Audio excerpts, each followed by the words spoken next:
ప్రతి మండలంలో 2 పిహెచ్సిలు ఉండాలనేది ముఖ్యమంత్రి గారి ఆలోచన. ఆ పిహెచ్సిలు and at the same time community health centres,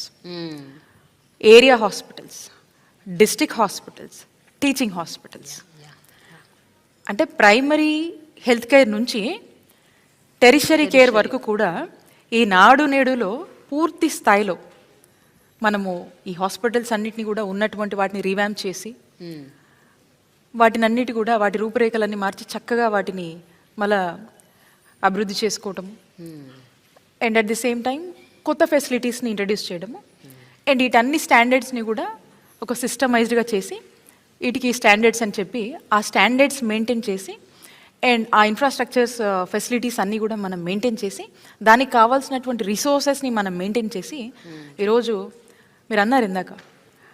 ప్రభుత్వ హాస్పిటల్కి రావాలంటేనే